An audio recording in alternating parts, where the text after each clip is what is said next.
श्री स्वामी समर्थ. जय जय स्वामी समर्थ. नमस्कार भक्तांनो, आपल्या सर्वांचे मनपूर्वक स्वागत आहे.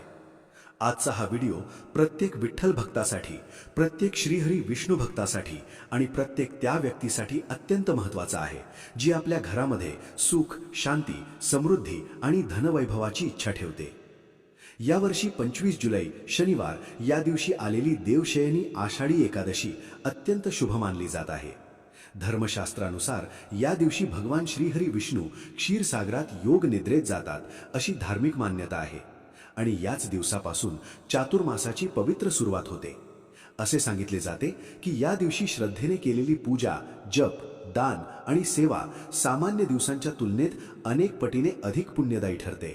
परंतु मित्रांनो, आज मी तुम्हाला केवळ एकादशीचे महत्त्व सांगणार नाही.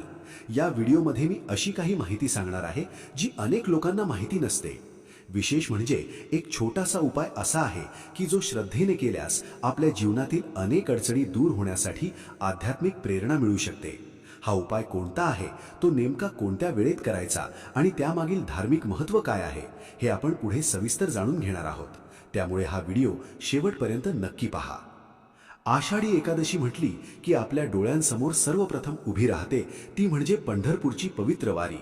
लाखो वारकरी ज्ञानोबा तुकारामचा जयघोष करत, हातात टाळ मृदुंग घेऊन विठुरायाच्या दर्शनासाठी अनेक किलोमीटरचा पायी प्रवास करतात. या वारकऱ्यांच्या चेहऱ्यावरचा आनंद पाहिला की जाणवते खरी भक्ती ही संपत्तीपेक्षा मोठी असते. विठ्ठलाच्या नामस्मरणाने संपूर्ण पंढरपूर दुमदुमून जाते. राम कृष्ण हरी, विठ्ठल विठ्ठल, जय हरी विठ्ठल या नामघोषाने वातावरण भक्तिमय होते. असे मानले जाते की जो भक्त मनापासून विठ्ठलाचे नाम घेतो त्याच्या जीवनात हळूहळू सकारात्मक बदल घडू लागतात. आपल्या हिंदू धर्मामध्ये वर्षभरात 24 एकादशी येतात. प्रत्येक एकादशीचे वेगळे महत्त्व आहे, परंतु त्यामध्ये आषाढी आणि कार्तिकी एकादशीला विशेष स्थान दिले गेले आहे. कारण या दोन एकादशी केवळ उपवासाचे दिवस नाहीत, तर आत्मशुद्धी, मनशुद्धी आणि ईश्वराशी नाते दृढ करण्याची सुवर्ण संधी आहे. पद्मपुराण, स्कंदपुराण आणि इतर अनेक धर्मग्रंथांमध्ये एकादशीचे महत्त्व अत्यंत सुंदर रीतीने वर्णन केले आहे.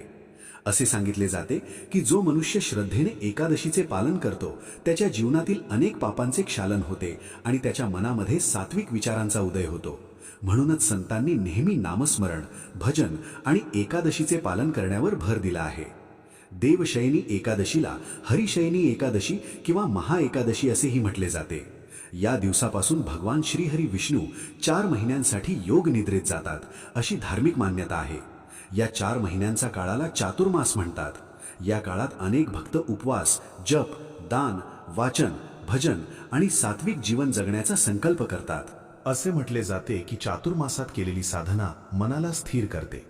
आपल्यातील राग, द्वेष, मत्सर आणि अहंकार कमी करण्यासाठी हा काळ अत्यंत उपयुक्त मानला जातो. म्हणूनच अनेक संतांनी चातुर्मासात विशेष अनुष्ठाने केली आणि समाजाला धर्म, भक्ती आणि सदाचाराचा संदेश दिला. मित्रांनो, आजच्या धावपळीच्या जीवनात अनेक लोक मानसिक तणाव, आर्थिक अडचणी, कौटुंबिक समस्या आणि भविष्याची चिंता यामुळे त्रस्त आहेत. परंतु आपल्या धर्माने प्रत्येक कठीण प्रसंगी श्रद्धा, संयम आणि प्रार्थनेचा मार्ग दाखवला आहे. एकादशी हा त्यापैकीच एक पवित्र दिवस आहे, ज्या दिवशी आपण थोडा वेळ स्वतःसाठी आणि ईश्वरासाठी दिला तरी मनाला एक वेगळीच शांतता मिळते. धर्मशास्त्रानुसार या दिवशी शक्य तितके सात्विक राहावे. वाईट विचार, खोटे बोलणे, कोणाचाही अपमान करणे किंवा रागावणे टाळावे. कारण केवळ उपवास केल्याने पुण्य मिळत नाही, तर मन आणि वर्तन शुद्ध ठेवणेही तितकेच आवश्यक असते. अनेकांना वाटते की एकादशी म्हणजे फक्त अन्न न खाणे, पण खरा अर्थ त्यापेक्षा खूप मोठा आहे. उपवास म्हणजे उप आणि वास म्हणजेच देवाच्या अधिक जवळ राहणे. या दिवशी आपल्या मनातील नकारात्मक विचार दूर करून ईश्वराच्या स्मरणात वेळ घालवणे हाच खरा उपवास मानला जातो. यावर्षीची देवशयनी आषाढी एकादशी काही शुभ संयोगांमुळे आणखी विशेष मानली जात आहे. धार्मिक मान्यतेनुसार अशा शुभ संयोगांमध्ये केलेले जप, दान, नामस्मरण आणि प्रार्थना अधिक फलदायी ठरतात. त्यामुळे ज्यांना वर्षभर वेळ मिळत नाही त्यांनी निदान या दिवशी काही वेळ भगवंताच्या चरणी अर्पण करावा. भगवान श्रीहरी विष्णूंना तुळस अतिशय प्रिय आहे. म्हणून या दिवशी तुळशीला जल अर्पण करणे, दिवा लावणे आणि तुळशीसमोर ओम नमो भगवते वासुदेवाय या मंत्राचा जप करणे अत्यंत शुभ मानले जाते. हा मंत्र केवळ एक मंत्र नसून भक्ताच्या मनाला स्थैर्य देणारा आणि श्रद्धेला बळ देणारा मंत्र आहे.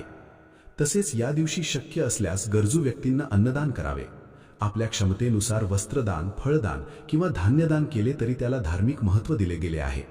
दान करताना अहंकार नसावा. उजव्या हाताने दिलेले दान डाव्या हातालाही कळू नये अशी आपल्या संस्कृतीची शिकवण आहे. मित्रांनो, अनेक वेळा आपण खूप परिश्रम करतो पण अपेक्षित यश मिळत नाही.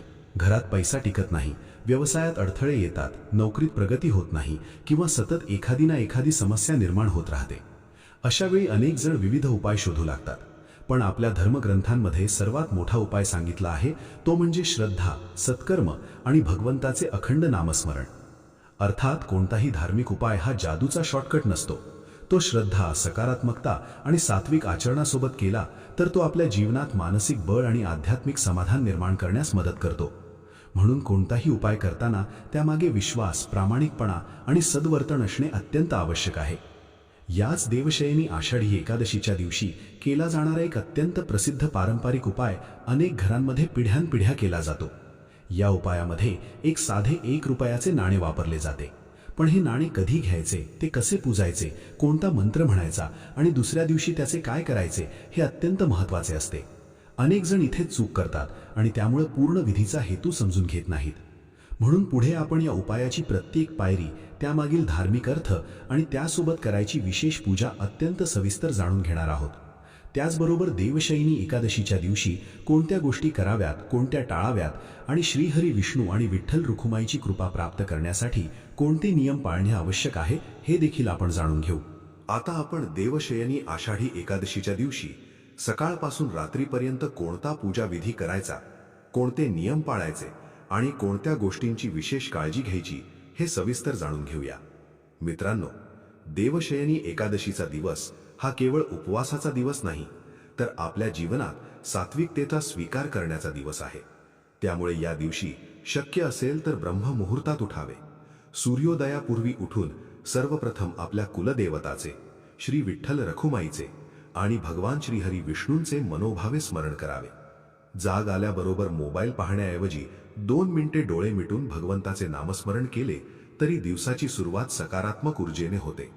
त्यानंतर स्नान करण्यापूर्वी मनात एक छोटासा संकल्प करा. हे श्रीहरी, आजचा दिवस मी तुमच्या चरणी अर्पण करीत आहे. माझ्या हातून जे काही चांगले कर्म होईल ते तुमच्या कृपेनेच होऊ दे. असा साधा संकल्प देखील मनाला भक्तिभावाने भरून टाकतो. स्नानाच्या पाण्यात शक्य असल्यास थोडी हळद आणि गंगाजल मिसळा. गंगाजल उपलब्ध नसेल तर स्वच्छ पाण्यालाही श्रद्धेने गंगेचे स्वरूप मानून स्नान करू शकता. धर्मशास्त्रानुसार बाह्यशुद्धीबरोबर अंतःकरणाची शुद्धीही तितकीच महत्त्वाची असते. स्नान झाल्यानंतर स्वच्छ आणि शक्यतो पिवळ्या, पांढऱ्या किंवा भगव्या रंगाचे वस्त्र परिधान करावेत. भगवान विष्णूंना पिवळा रंग प्रिय मानला जातो, त्यामुळे या दिवशी पिवळ्या रंगाचा वापर शुभ मानला जातो. आता देवघर स्वच्छ करून सर्वप्रथम तुपाचा किंवा तिळाच्या तेलाचा दिवा लावा. दिवा लावताना मनात असा भाव ठेवा की माझ्या जीवनातील अज्ञानाचा अंधार दूर होऊन ज्ञानाचा प्रकाश पसरू दे. यानंतर भगवान श्रीहरी विष्णू, माता लक्ष्मी किंवा विठ्ठल रखुमाईच्या मूर्ती अथवा फोटोसमोर पाण्याने किंवा पंचामृताने अभिषेक करू शकता. जर मूर्तीला अभिषेक करणे शक्य नसेल तर स्वच्छ पाण्याने हलकेच शिंपडून पूजा सुरू केली तरी चालते. पूजेमध्ये हळद, कुंकू, अक्षता, पिवळी फुले आणि विशेषतः तुळशीची पाने अवश्य अर्पण करा. तुळशीशिवाय भगवान विष्णूंची पूजा अपूर्ण मानली जाते. म्हणून प्रत्येक भक्ताने किमान 1 तुळशीपत्र श्रद्धेने अर्पण करावे. तुळशीपत्र अर्पण करताना एक गोष्ट लक्षात ठेवा, घाईघाईने पूजा करू नका. प्रत्येक पत्र अर्पण करताना आपल्या मनातील इच्छा, कुटुंबाचे सुख, मुलांचे आरोग्य, आई वडिलांचे दीर्घायुष्य आणि संपूर्ण परिवाराच्या कल्याणासाठी प्रार्थना करा. मनापासून केलेली प्रार्थना हीच सर्वात मोठी पूजा असते. यानंतर ओम नमो भगवते वासुदेवाय या मंत्राचा जप सुरू करा. शक्य असल्यास 108 वेळा जप करा. वेळ कमी असेल तर किमान 11 किंवा 11 वेळा तरी श्रद्धेने जप करा. मंत्राचा आवाज मोठा असण्याची गरज नाही, भक्ती मोठी असावी. जर विष्णू सहस्त्रनामाचे पठण करता येत असेल तर अत्यंत उत्तम, अन्यथा त्याचे श्रवण देखील पुण्यदायी मानले जाते. अनेकांना संपूर्ण सहस्त्रनाम म्हणणे शक्य नसते. अशावेळी शांतपणे बसून त्याचे श्रवण केले तरी त्याचे आध्यात्मिक महत्त्व कमी होत नाही. आषाढी एकादशी म्हणजे विठ्ठल भक्तांचा उत्सव. त्यामुळे या दिवशी विठ्ठलाचे अभंग, हरिपाठ, ज्ञानेश्वर माऊली, संत तुकाराम महाराज आणि संत नामदेव यांच्या रचना ऐकणे किंवा म्हणणे अत्यंत शुभ मानले जाते. संतांनी सांगितलेली भक्ती आजही प्रत्येकाच्या जीवनाला दिशा देते. मित्रांनो, अनेक वेळा आपण देवाकडे फक्त काहीतरी मागण्यासाठी जातो, पण या दिवशी एकदा तरी देवा, तू मला जे दिलेस त्याबद्दल मी तुझा ऋणी आहे असे म्हणून कृतज्ञता व्यक्त करा. कृतज्ञ मनातच खरी भक्ती निर्माण होते. पूजा पूर्ण झाल्यानंतर गोड नैवेद्य अर्पण करा. साखर, खडीसाखर, गूळ, शिरा किंवा फळांचं नैवेद्य दाखवू शकता. त्यानंतर आरती करून संपूर्ण कुटुंबासोबत प्रसाद ग्रहण करा. जर तुम्ही एकादशीचे व्रत करत असाल तर दिवसभर सात्विक राहण्याचा प्रयत्न करा. कोणाशीही वाद घालू नका, कटू शब्द बोलू नका आणि शक्य तितका वेळ भगवंताच्या स्मरणात घालवा. कारण एकादशीचा खरा अर्थ केवळ अन्नत्याग नसून मनातील नकारात्मकतेचा त्याग आहे. याच दिवशी शक्य असल्यास गरीब किंवा गरजू व्यक्तीला अन्नदान करा.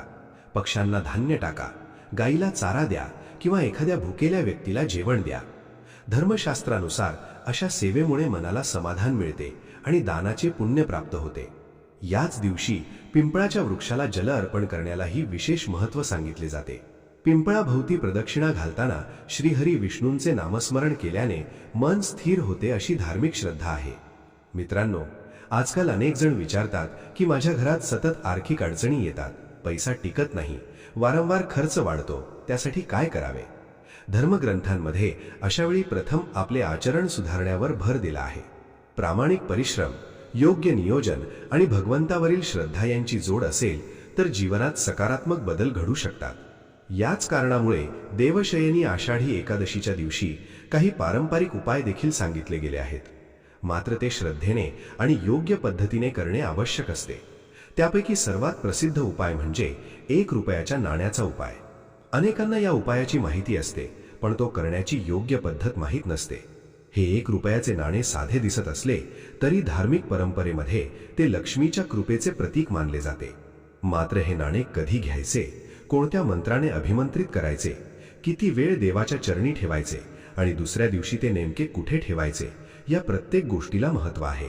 याशिवाय तुळशीच्या पानांचा एक विशेष उपाय, धनप्राप्तीसाठी केले जाणारे दान, व्यवसाय आणि नोकरीतील प्रगतीसाठी सांगितलेले पारंपरिक उपाय आणि या दिवशी चुकूनही करू नयेत अशा काही गोष्टी देखील पुढे आपण सविस्तर जाणून घेणार आहोत. त्यामुळे पुढील माहिती अत्यंत लक्षपूर्वक ऐका, कारण यामधील अनेक गोष्टी लोक नकळत चुकीच्या पद्धतीने करतात. आता आपण जाणून घेणार आहोत देवशयनी आषाढी एकादशीच्या दिवशी केला जाणारा एक अतिशय प्रसिद्ध पारंपरिक उपाय. अनेक घरांमध्ये हा उपाय अनेक वर्षांपासून श्रद्धेने केला जातो. या उपायामध्ये कोणताही दिखाऊपणा नाही, मोठा खर्च नाही, पण सर्वात महत्त्वाची गोष्ट म्हणजे तो पूर्ण श्रद्धा, विश्वास आणि सात्विक भावनेने करणे आवश्यक आहे. मित्रांनो, आपल्या हिंदू संस्कृतीमध्ये धनाला केवळ पैसा म्हणून पाहिले जात नाही. धन हे माता लक्ष्मीचे स्वरूप मानले जाते. म्हणूनच पैशाचा आदर करणे, त्याचा योग्य उपयोग करणे आणि त्याचा अपमान न करणे हे आपल्या संस्कृतीने शिकवले आहे. याच भावनेतून देवशयनी आषाढी एकादशीच्या दिवशी 1 रुपयाच्या नाण्याचा पारंपरिक उपाय सांगितला जातो. हा उपाय करण्यासाठी सर्वप्रथम एक स्वच्छ 1 रुपयाचे नाणे घ्यावे. नाणे नवीन असेल तर उत्तम, परंतु घरातील स्वच्छ आणि वापरणे योग्य नाणेही चालेल. ते स्वच्छ पाण्याने धुवून पुसून घ्या. आता हे नाणे एका स्वच्छ ताटामध्ये ठेवा आणि ते भगवान श्री हरी विष्णू किंवा श्री विठ्ठल रखुमाई यांच्या समोर ठेवा. त्यानंतर दोन्ही हात जोडून शांतपणे डोळे मिटा आणि आपल्या मनातील सर्व चिंता, दुःख आणि इच्छा भगवंताच्या चरणी अर्पण करा. आता ओम नमो भगवते वासुदेवाय या मंत्राचा 108 वेळा जप करा. शक्य असल्यास विष्णू सहस्त्रनामाचे पठण किंवा श्रवण करा. जप करताना हे नाणे आपल्या उजव्या हातात धरू शकता किंवा देवाच्या चरणी ठेवू शकता. मंत्र जप पूर्ण झाल्यानंतर भगवान विष्णूंना 1 तुळशीपत्र अर्पण करा आणि त्याचप्रमाणे ते तुळशीपत्र त्या नाण्यावरही ठेवा. त्या क्षणी आपल्या मनातील इच्छा पुन्हा एकदा भगवंताला सांगा. मात्र लक्षात ठेवा, इच्छा व्यक्त करताना कोणाच्याही वाईटाची कामना करू नका. नेहमी आपल्या कुटुंबाचे कल्याण, आरोग्य, समाधान आणि योग्य मार्गाने मिळणारी समृद्धी यासाठीच प्रार्थना करा. यानंतर हे नाणे संपूर्ण दिवस आणि संपूर्ण रात्र देवाच्या चरणी तसेच ठेवून द्या. या काळात शक्य तितके नामस्मरण करत राहा. घरामध्ये भक्तिमय वातावरण ठेवा. विठ्ठलाचे अभंग, हरिपाठ किंवा विष्णू मंत्र ऐकत राहिलात तर मन अधिक शांत होते. दुसऱ्या दिवशी म्हणजे द्वादशीला स्नान करून देवपूजा झाल्यानंतर ते नाणे उचलावे. आता एक स्वच्छ लाल किंवा पिवळ्या रंगाचा कापडाचा छोटा तुकडा घ्यावा. त्यामध्ये हे नाणे ठेवून छोटी पोटली तयार करावी. ही पोटली तुम्ही तुमच्या तिजोरीत, कपाटात, धन ठेवण्याच्या जागी किंवा पाकिटात ठेवू शकता. जर तुम्ही व्यापारी असाल तर दुकानातील गल्ल्यात किंवा कार्यालयातील धन ठेवण्याच्या ठिकाणीही ती ठेवू शकता. धार्मिक परंपरेनुसार अशा प्रकारे पूजित केलेले हे नाणे हे माता लक्ष्मीच्या कृपेचे स्मरण करून देते. अर्थात हे लक्षात ठेवणे आवश्यक आहे की केवळ हा उपाय केल्याने धन आपोआप प्राप्त होते अशी कोणतीही खात्री धर्मग्रंथ देत नाहीत. परंतु श्रद्धा, प्रामाणिक परिश्रम, योग्य निर्णय आणि भगवंतावरील विश्वास यांच्यासोबत असे पारंपरिक उपाय अनेकांना मानसिक बळ आणि सकारात्मकता देतात. आता दुसरा एक सुंदर आणि अतिशय पवित्र उपाय पाहूया. हा उपाय तुळशीच्या पानांचा आहे. तुळस ही भगवान विष्णूंना अत्यंत प्रिय मानली जाते. म्हणून देवशयनी एकादशीच्या दिवशी 5, 7, 9 किंवा 11 अशा विषम संख्येमध्ये तुळशीची पानं घ्यावीत. या पानांची छोटी माळ तयार करावी. जर माळ तयार करणे शक्य नसेल तर ती पाने स्वच्छ दोऱ्यात ओवूनही अर्पण करू शकता. ही माळ भगवान श्रीहरी विष्णू किंवा श्री विठ्ठल यांच्या गळ्यात अर्पण करावी.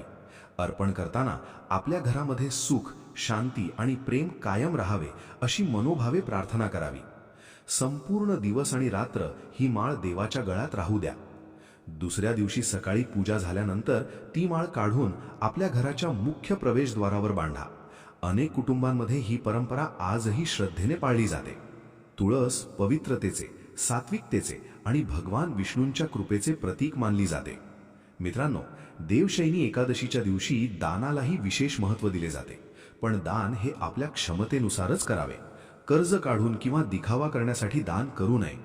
या दिवशी हरभऱ्याची डाळ, गूळ, पिवळी फळे, धान्य, वस्त्र किंवा गरजूंना अन्नदान करणे शुभ मानले जाते. गाईला चारा देणे, पक्ष्यांना धान्य टाकणे आणि तहानलेल्या व्यक्तीला पाणी देणे ही सुद्धा मोठी सेवा मानली गेली आहे. अनेकांना नोकरीत अडथळे येतात, व्यवसायात नुकसान होते किंवा सतत प्रयत्न करूनही यश मिळत नाही. अशावेळी निराश होण्याऐवजी आपल्या कामात सातत्य ठेवणे आणि भगवंतावर विश्वास ठेवणे आवश्यक आहे. देवशयनी एकादशीचा दिवस आपल्याला हाच संदेश देतो की योग्य कर्म करत राहा आणि परिणामाची चिंता भगवानावर सोडा. याचबरोबर या दिवशी काही गोष्टी टाळणेही तितकेच आवश्यक आहे. शक्यतो कोणाशी वाद घालू नका, खोटे बोलू नका, कोणाचाही अपमान करू नका, व्यसनांपासून दूर राहा. घरामध्ये नकारात्मक वातावरण निर्माण होईल असे वर्तन टाळा. तसेच अन्नाचा अपमान करू नका, पाण्याचा अपव्यय करू नका. घरातील ज्येष्ठ व्यक्तींचा आदर करा. त्यांच्या आशीर्वादापेक्षा मोठी संपत्ती दुसरी कोणतीही नाही. मित्रांनो, अनेक वेळा आपण मोठमोठे उपाय शोधत असतो, पण आपल्या संतांनी आपल्याला अतिशय सोपा मार्ग सांगितला आहे. तो म्हणजे नामस्मरण. रामकृष्ण हरी, विठ्ठल विठ्ठल, ओम नमो भगवते वासुदेवाय किंवा आपल्या आराध्य देवतेचे कोणतेही नाम मनापासून घेतले तरी मनातील अस्थिरता कमी होऊ लागते. आता पुढील भागामध्ये आपण जाणून घेणार आहोत की देवशयनी आषाढी एकादशीच्या दिवशी कोणत्या विशेष सेवा केल्यास आध्यात्मिकदृष्ट्या अधिक लाभ मिळू शकतो. द्वादशीच्या दिवशी पारणे कसे करावेत, चातुर्मासात कोणते नियम पाळावेत आणि शेवटी श्रीहरी विष्णूंची कृपा प्राप्त करण्यासाठी एक अत्यंत सुंदर आणि प्रभावी प्रार्थना देखील आपण एकत्र म्हणणार आहोत. मित्रांनो, आता आपण या पवित्र देवशयनी आषाढी एकादशीच्या शेवटच्या आणि अत्यंत महत्त्वाच्या भागाकडे आलो आहोत. आतापर्यंत आपण या दिवसाचे धार्मिक महत्त्व, पूजाविधी, पारंपरिक उपाय आणि दानधर्म याविषयी सविस्तर माहिती जाणून घेतली. आता जाणून घेऊया द्वादशीच्या दिवशी पारणे कसे करावे, चातुर्मासात कोणते नियम पाळावेत आणि या संपूर्ण व्रताचा खरा आध्यात्मिक संदेश काय आहे. धर्मशास्त्रानुसार ज्यांनी एकादशीचे व्रत केले आहे त्यांनी द्वादशीच्या दिवशी योग्य वेळी पारणे करणे आवश्यक मानले जाते. पारणे म्हणजे व्रताची विधीपूर्वक समाप्ती. पारणे करण्यापूर्वी स्नान करून देवपूजा करावी, श्रीहरी विष्णूंना नैवेद्य अर्पण करावा आणि त्यानंतर शक्य असल्यास एखाद्या गरजू व्यक्तीला, ब्राह्मणाला किंवा गायीला अन्नदान करावे. त्यानंतरच स्वतः अन्न ग्रहण करावे. यामुळे व्रत पूर्ण झाल्याचे धार्मिक समाधान लाभते. देवशयनी एकादशीपासून चातुर्मासाची सुरुवात होते. हा काळ केवळ धार्मिक विधी करण्याचा नसून स्वतःमध्ये चांगले बदल घडवून आणण्याचा असतो. अनेक भक्त या 4 महिन्यात दररोज नामस्मरण करतात, भगवद्गीतेचे किंवा विष्णू सहस्त्रनामाचे वाचन करतात, संतांचे अभंग ऐकतात आणि शक्य तितके सात्विक जीवन जगण्याचा प्रयत्न करतात. मित्रांनो, जर आपण दररोज फक्त 10 मिनिटे जरी भगवंताच्या स्मरणासाठी दिली तरी आपल्या मनामध्ये मोठा बदल जाणवू शकतो. कारण भक्ती ही केवळ मंदिरातच होत नाही, तर ती आपल्या विचारांमध्ये, आपल्या बोलण्यात आणि आपल्या वागण्यातही दिसली पाहिजे. या 4 महिन्यात शक्य असल्यास एखादी चांगली सवय लावा. उदाहरणार्थ, रोज तुळशीला पाणी घालणे, दररोज 1 माळ मंत्रजप करणे, दर गुरुवारी किंवा एकादशीला गरजूंना अन्नदान करणे किंवा दिवसातून काही वेळ मोबाईलपासून दूर राहून भगवंताचे नाम घेणे. अशा छोट्या छोट्या सवयी आपल्या जीवनात सकारात्मक परिवर्तन घडवू शकतात. याचबरोबर काही गोष्टी टाळण्याचाही प्रयत्न करा. राग, मत्सर, खोटेपणा, दुसऱ्यांचा अपमान, व्यसन आणि अन्नाची नासाडी या गोष्टींपासून जितके दूर राहाल तितके मन अधिक शांत राहील. आपल्या संतांनी नेहमी सांगितले आहे की देवाला मोठे नैवेद्य किंवा महागड्या वस्तूंपेक्षा शुद्ध मन अधिक प्रिय असते. अनेक भक्त असा प्रश्न विचारतात की मी पूर्ण उपवास करू शकत नाही, मग मला एकादशीचे पुण्य मिळेल का? याचे उत्तर असे की प्रत्येकाची शारीरिक क्षमता वेगळी असते. वृद्ध व्यक्ती, आजारी व्यक्ती, गर्भवती महिला किंवा औषधे घेणारे लोक यांनी आपल्या प्रकृतीनुसार निर्णय घ्यावा.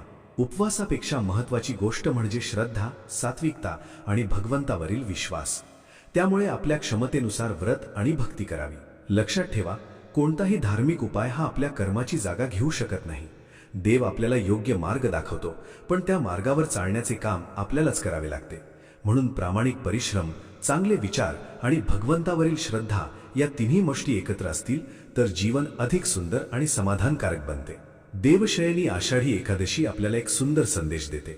जीवनात कितीही संकटे आली तरी श्रद्धा कधीही सोडू नका. अंधार कितीही दाट असला तरी एका छोट्याशा दिव्यानेही प्रकाश निर्माण होतो. त्याचप्रमाणे मनातील भक्तीची ज्योत कायम प्रज्वलित ठेवली तर निराशेवर आशेचा विजय निश्चित होतो. आता आपण सर्वजण मनोभावे श्रीहरी विष्णू आणि श्री विठ्ठल रखुमाई यांच्या चरणी प्रार्थना करूया.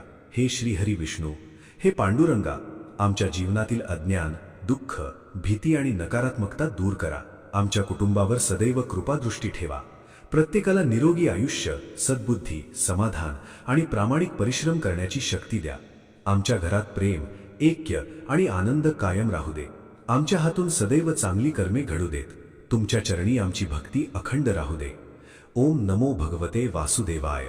मित्रांनो, जर तुम्हाला आजची ही माहिती आवडली असेल आणि उपयुक्त वाटली असेल तर हा व्हिडिओ नक्की लाईक करा आणि जास्तीत जास्त विठ्ठल भक्तांपर्यंत शेअर करा, जेणेकरून त्यांनाही या पवित्र दिवसाचे महत्त्व समजेल.